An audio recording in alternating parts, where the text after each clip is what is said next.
Hello दोस्तों, तो कैसे हैं आप लोग। आशा करूँगा कि आप लोग स्वस्थ और मस्त होंगे। आज है हमारी 12वीं क्लास, जिसमें हम एसएससी फाउंडेशन बैच में पढ़ रहे थे इकोनॉमिक्स, और इसकी 12वीं क्लास है। तो चलो स्टार्ट करते हैं। और आपने पिछली क्लासेस देख ली होगी। मैंने जो 11वीं क्लासेस इसमें डाली है पीछे की, वो PYQ पे बेस है। तो आप उन PYQ को ज़रूर कर लेना, क्योंकि मैंने जो 10 क्लासेस को पढ़ाया है उनके PYQ मैंने डाले हैं। मतलब कि जो प्रीवियस ईयर पेपर आए हैं उन 10 क्लासेस से कितने आए हैं वो डाले। ठीक है, तो वो आप क्लास ज़रूर देख लेना। नोट आपको टेलीग्राम में मिल जाएंगे। चलो हम स्टार्ट करते हैं। ठीक है, हमको आज पढ़ना है बैंक का विलय। बैंक का विलय, ठीक है, बैंकों का विलय। ठीक है, बैंकों का विलय क्यों किया जाता है, बैंकों का विलय, और बैंकों का विलय होता क्या है। ठीक है, तो देखो, दो या दो से अधिक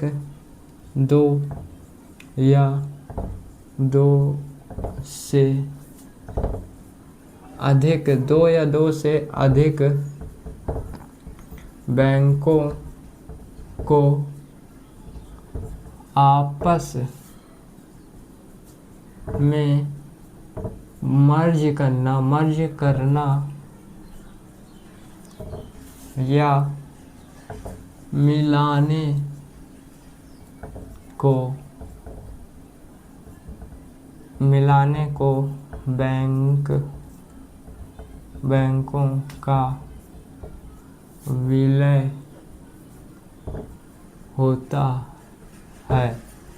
बैंकों का विलय होता है। ठीक है, तो देखो बैंकों का विलय क्या है। जब एक बैंक है, मान लो पंजाब नेशनल बैंक, और फिर एक बैंक है बैंक ऑफ बड़ौदा, जब इन दोनों बैंक को मिला देते हैं तो बैंक एक ही हो जाता है। मतलब दोनों बैंक एक बैंक में मिल जाते हैं तो एक बैंक बस चलता है, उसका नाम बस चलता है। तो ये होता है बैंकों का विलय। और ये क्यों करते हैं, क्योंकि परिचालन लागत लगती है। देखो, इसमें पैसा आएगा जाएगा, इसमें भी पैसा लगेगा। बैंक खोला है तो बहुत सारी चीज़ें रखनी पड़ेंगी इसको। ठीक है, इसने भी बैंक खोला है तो इसके पास पैसा आएगा जाएगा, लोन वगैरह देना पड़ेगा। जितने भी बैंक सुविधाएं हैं, जहां इसने बैंक खोला है वहां की जगह ज़मीन का पैसा देना पड़ेगा। बहुत सारी ये सभी जो लागत लगती है, ये सभी पैसा लगता है, इन सभी को कम करने के लिए एक बैंक को दूसरे बैंक में मर्ज कर दिया जाता है। और ये जो होती है परिचालन लागत होती है। किसके कारण मर्ज कर दिया जाता है, परिचालन लागत के कारण। परिचालन लागत के कारण। ठीक है,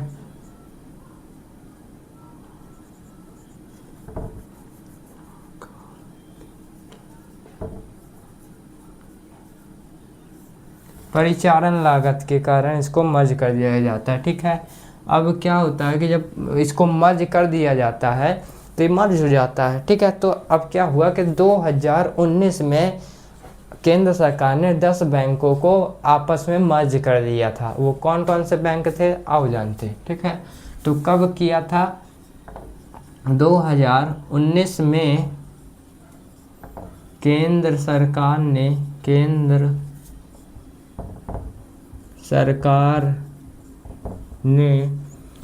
2019 में केंद्र सरकार ने 10 बैंकों को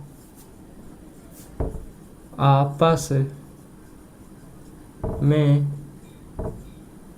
मर्ज या विलय करने की घोषणा की। कितने बैंकों को आपस में मर्ज करने की घोषणा की, 10 बैंकों को। और वो कौन कौन से बैंक थे, तो देखो, पहला बैंक था सिंडिकेट बैंक। पहला बैंक जो मैंने आपको पढ़ाया था सिंडिकेट बैंक। ठीक है, इस बैंक को जो है किस में मिला दिया गया, इस बैंक को केनरा बैंक में मिला दिया गया। किस बैंक में मिला दिया गया, केनरा बैंक है, आप जानते होंगे केनरा बैंक। सिंडिकेट बैंक को जो है केनरा बैंक में मिला दिया गया। ठीक है, अब क्या किया गया, अब कौन से बैंक को, अब इलाहाबाद बैंक था जो आप जानते होंगे। ठीक है, इलाहाबाद बैंक। दूसरा कौन सा है?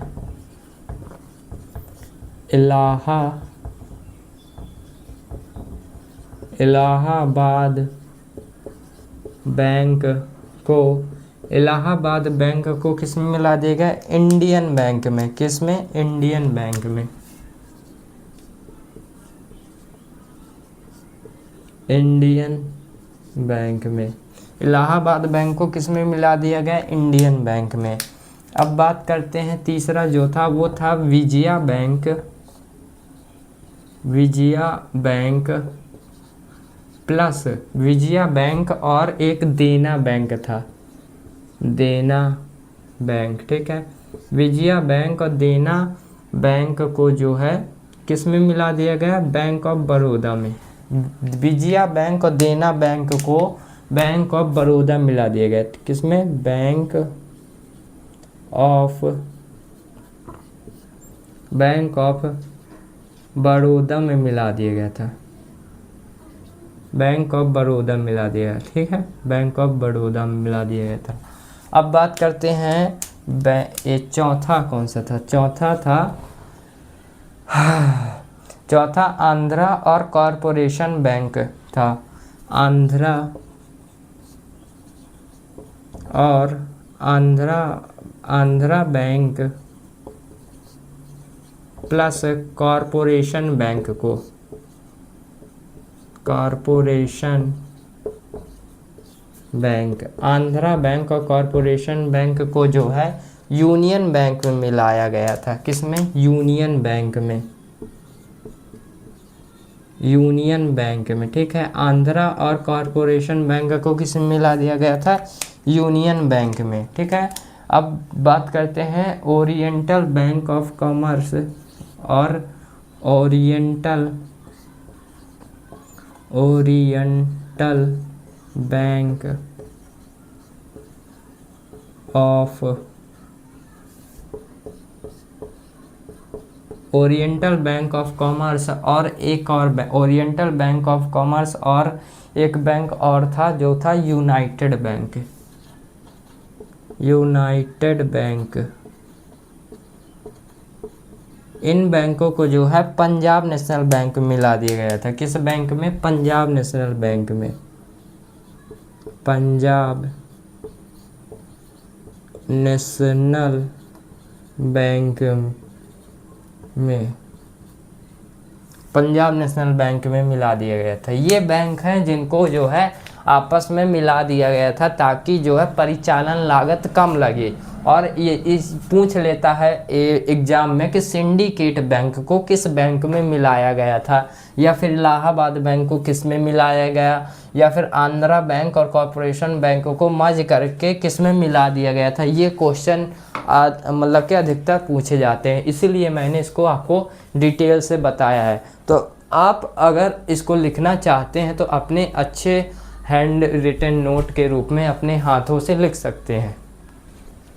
मैं आपको एक बार और बैंकों का विलय टॉपिक क्लियर कर देता हूँ। ठीक है, बैंकों का विलय। बैंकों का विलय मतलब कि जब दो या दो से अधिक बैंकों को आपस में मिला दिया जाए तो बैंकों का विलय होता है। अब बैंकों को आपस में क्यों मिलाया जाता है? क्योंकि परिचालन लागत के कारण, परिचालन लागत अधिक लगती है, इसलिए दोनों बैंकों को आपस में मिला दिया गया था। 2019 में केंद्र सरकार ने 10 बैंकों को आपस में मिलाने की घोषणा की थी। कौन कौन से बैंक थे? पहला सिंडिकेट बैंक को केनरा बैंक में मिलाना था। ठीक है, मिला दिया गया था। और दूसरा इलाहाबाद बैंक को इंडियन बैंक में मिला दिया गया। फिर विजया बैंक को देना बैंक में मिला दिया गया था। नहीं, विजया बैंक और देना बैंक, इन दोनों को बैंक ऑफ बड़ौदा मिला दिया गया था। अब आंध्रा बैंक और कॉरपोरेशन बैंक को जो है यूनियन बैंक में मिला दिया गया था। Oriental bank of commerce plus United bank को पंजाब नेशनल बैंक में मिला दिया गया था। ठीक है, अब बात करते हैं नेशनलाइज बैंक, यानी कि राष्ट्रीयकृत बैंक भारत में कौन कौन से हैं। ठीक है, तो इसको मिटाना पड़ेगा। आप इसको लिख लिए होंगे। ठीक है, अब इसको मिटाते हैं। अब बात करेंगे राष्ट्रीयकृत बैंक, भारत के राष्ट्रीयकृत बैंकों के बारे में। ठीक है, कौन कौन से हैं, कितने हैं, कहाँ हैं, कब वो स्थापित हुए, उनका हेडक्वार्टर कहाँ है, उन सब के बारे में बात करेंगे, ठीक है। और फिर ये जब ख़त्म होगा तो हमारा आखिरी टॉपिक होने वाला है फर्स्ट चैप्टर पे, ठीक है। तो देखो कौन सा है, राष्ट्रीयकृत बैंक।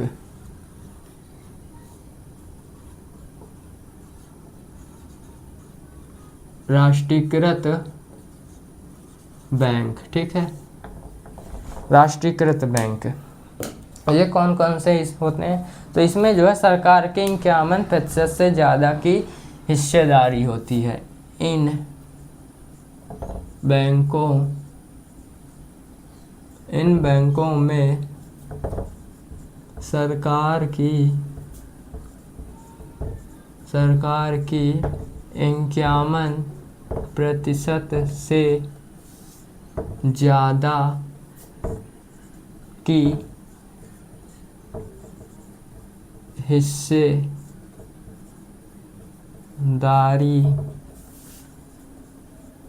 होती है। कितने प्रतिशत की, 51% से ज़्यादा की हिस्सेदारी होती है, ठीक है। अब बात करते हैं वर्तमान में 12 राष्ट्रीयकृत बैंक है। कितने वर्तमान में 12 कितने राष्ट्रीयकृत बैंक हैं। कितने बैंक है वर्तमान में, 12 राष्ट्रीयकृत बैंक है। कितने हैं, 12 राष्ट्रीयकृत बैंक है। सॉरी यहाँ वो लिख गया था, ठीक है। हाँ, वर्तमान में 12 राष्ट्रीयकृत बैंक है। कौन कौन से बैंक हैं, तो पहला जो बैंक है वो है SBI। पहला बैंक कौन सा है, SBI के बारे में आपको मैंने बताया था, ठीक है। अब आप लोगों को इसमें बताना है कि SBI की जो है स्थापना कब हुई थी, इसकी स्थापना बता दो। इसका राष्ट्रीयकरण कब हुआ था, ठीक है। इसका हेडक्वार्टर कहाँ है, और सिफारिश किसने की थी, ठीक है।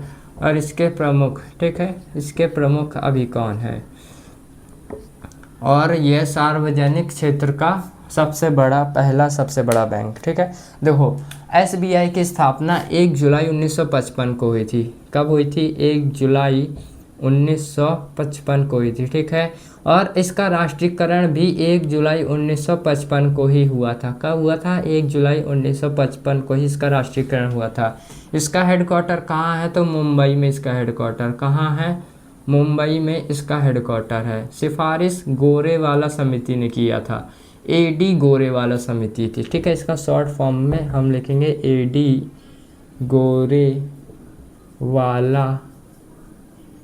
समिति ने इसकी सिफारिश की थी, AD गोरेवाला समिति। इसके प्रमुख कौन है, इसके प्रमुख वर्तमान में जो है चल्ला श्री निवासुलु रेड्डी है। कौन है, चल्ला श्री निवासुलु रेड्डी।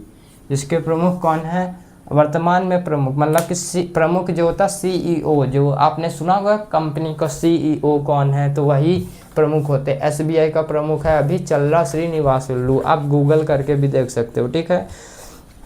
मैंने गूगल से ही निकाला था, ठीक है। अब बात करते हैं ये जो बैंक है, ये देश का सबसे बड़ा सार्वजनिक बैंक है। कौन सा है, ये देश का सबसे बड़ा सार्वजनिक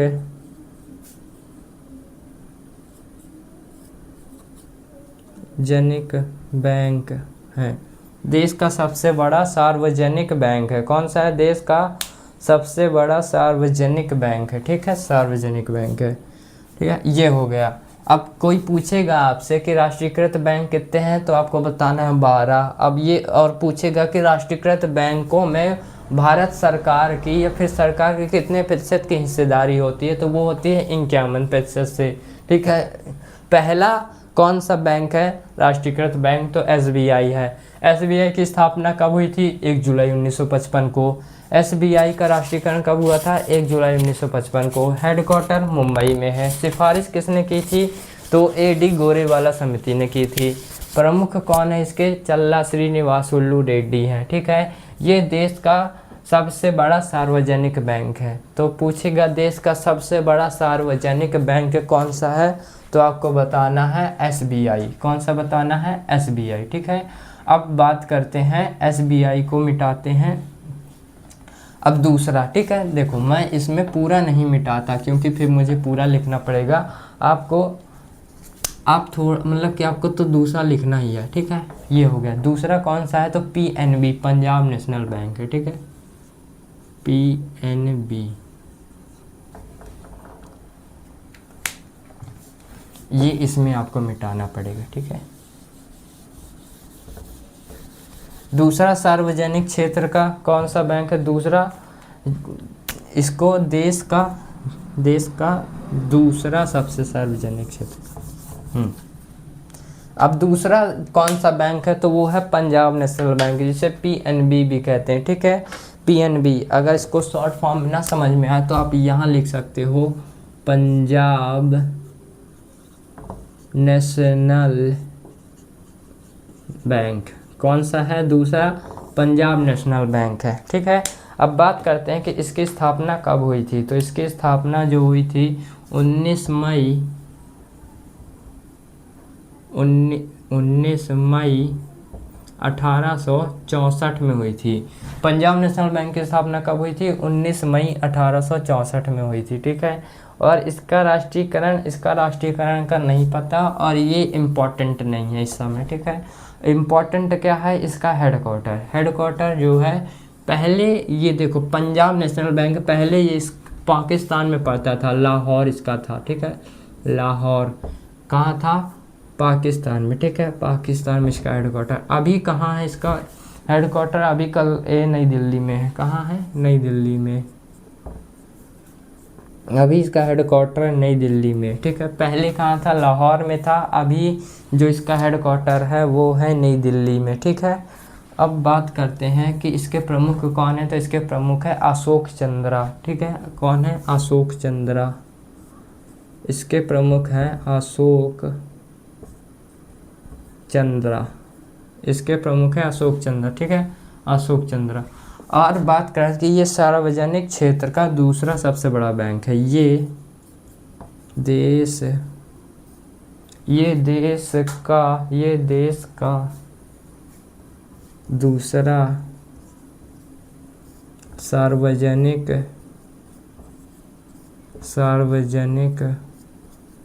क्षेत्र का ये देश का दूसरा सबसे सार्वजनिक क्षेत्र का सबसे बड़ा बैंक है। कौन सा है? ये देश का दूसरा सबसे बड़ा सार्वजनिक क्षेत्र का बैंक है। स्थापना कब हुई थी? तो 19 मई 1864 में। 1864 में, सॉरी 1864 नहीं, 94 था। 64 में नहीं, 64 94 एक ही आ जाता है। 1894 में, 19 मई 1894 में इसकी स्थापना हुई। हेडक्वार्टर लाहौर में पहले था, अभी कहाँ है? नई दिल्ली में है। प्रमुख कौन है? अशोक चंद्रा है। ये देश का दूसरा सार्वजनिक क्षेत्र का बैंक है। ठीक है, अब इसको मिटाते हैं और अब हमारा तीसरा होने वाला है। कौन सा है? तीसरा बैंक ऑफ बड़ौदा। कौन सा है तीसरा? Bank of Baroda. मैं इधर शॉर्ट फॉर्म में आपको लिख दूंगा तो शॉर्ट फॉर्म से समझ जा रहा है। ठीक है, तीसरा है BOB, बैंक ऑफ बड़ौदा। अब बात करते हैं कि बैंक ऑफ बड़ौदा की स्थापना कब हुई थी। तो बैंक ऑफ बड़ौदा की जो स्थापना हुई थी 20 जुलाई 1908 को हुई थी। कब हुई थी? 20 जुलाई 1908 को हुई थी। 20 जुलाई 1908 को हुई थी। बैंक ऑफ बड़ौदा की स्थापना कब हुई थी? तो 20 जुलाई 1908 को। और बड़ोदरा है तो इसका जो है बड़ोदरा, इसका इसका जो हेडक्वार्टर कहाँ है, बड़ोदरा में, ठीक है, बड़ोदरा में हुई, बड़ोदरा में इसका हेडक्वार्टर, ठीक है। प्रमुख देवदत्ता हैं, देवदत्ता, देवदत्ता इसके प्रमुख है, कौन है, देवदत्ता, ठीक है, देवदत्ता चंद्र है, चंद्र, देवदत्ता चंद्र, इसके प्रमुख कौन है, देवदत्ता चंद्र। अब ये जो है तीसरा सार्वजनिक क्षेत्र का सबसे बड़ा तीसरा बैंक है, ठीक है, तीसरा बैंक है, तीसरा सार्वजनिक क्षेत्र का सबसे बड़ा बैंक है, ठीक है, ये लिख लेना। अब बात करते हैं चौथा कौन सा है, चौथा है केनरा बैंक, कौन सा है चौथा, चौथा है केनरा बैंक, एक ब्लैक कहाँ गया है, चौथा कौन सा है, तो केनरा बैंक है, केनरा बैंक है। केनरा बैंक की स्थापना कब हुई थी, तो केनरा बैंक की स्थापना 1 जुलाई 1906 को हुई थी, 1 जुलाई 1906 को इसकी स्थापना हुई थी, ठीक है। हेडक्वार्टर मुंबई में है, हेडक्वार्टर मुंबई में है, ज़्यादातर बैंकों के हेडक्वार्टर जो है मुंबई में है, लेकिन केनरा बैंक का नहीं है, केनरा बैंक का हेडक्वार्टर बेंगलुरु में है, ठीक है, बेंगलुरु में है, बेंगलुरु में है। केनरा बैंक का हेडक्वार्टर कहाँ है, तो बेंगलुरु में, ठीक है। और बात करें कि इसके प्रमुख कौन है, तो हरदीप सिंह है, कौन है, हरदीप सिंह, हरदीप सिंह इसके जो है प्रमुख हैं। कब स्थापना हुई थी, 1 जुलाई 1906 को, और हेडक्वार्टर बेंगलुरु में है, और प्रमुख कौन है, प्रमुख है हरदीप सिंह, कौन है, हरदीप सिंह। अब आते हैं पाँचवा कौन सा था, तो पाँचवा था अपना यूनियन बैंक, कौन सा था पाँचवा है अपना यूनियन बैंक, यूनियन बैंक। अब बात करते हैं कि यूनियन बैंक की स्थापना कब हुई थी, तो यूनियन बैंक की स्थापना 11 नवंबर 1919 में हुई थी। कब हुई थी, 11 नवंबर 1919 में हुई थी, ठीक है। कब हुई थी यूनियन बैंक की स्थापना, तो 11 नवंबर 1919 में हुई थी। इसका जो हेडक्वार्टर है मुंबई में है। अब बताता हूँ कि ज़्यादातर बैंकों का जो हेडक्वार्टर है वो मुंबई में है, ठीक है। हाँ, अब बात करते हैं कि जो इसके प्रमुख थे वो हैं श्री आशीष पांडे, कौन है, श्री आशीष पांडे इसके प्रमुख हैं, श्री आशीष पांडे, श्री आशीष पांडे इसके प्रमुख हैं, ठीक है। और एक इसमें इम्पॉर्टेंट बात आपको ये लिखना है कि इसका जो उद्घाटन किया था, इसका यहाँ लिख लो, ठीक है, इसका उद्घाटन जो किया था 1921 में महात्मा गांधी ने इसका उद्घाटन किए थे। किसने, महात्मा गांधी जी ने इसका उद्घाटन किया था। यूनियन बैंक का उद्घाटन जो है 1921 में महात्मा गांधी जी ने किया था। कब किया था, 1921 में किया था। किसने किया था, महात्मा गांधी जी ने किया था, ठीक है। और इसके प्रमुख कौन है, श्री आशीष पांडे हैं। और 11 नवंबर 1919 को इसकी स्थापना हुई थी। और इसका हेडक्वार्टर की बात करें तो हेडक्वार्टर कहाँ है इसका, मुंबई में इसका हेडक्वार्टर है। तो ये हुई आज की क्लास। और हमारे 6 और बैंक बचे हैं, क्योंकि टोटल वर्तमान में 12 राष्ट्रीयकृत बैंक है, लेकिन हमने पढ़ा कितनों को, आज 5 को। और कल 7 और पढ़ लेंगे ताकि हमारे ये 12 हो जाएंगे। और फिर हम नई शब्दावली को पढ़ेंगे जो छोटे छोटे शॉर्ट फॉर्म में लिखे होते हैं। केवाईसी का फुल फॉर्म क्या होता है, ये सब चीज़ें जो होती हैं उन सबको कल पढ़ेंगे। मिलते हैं नेक्स्ट वीडियो में। जय श्री राम, जय महाकाल।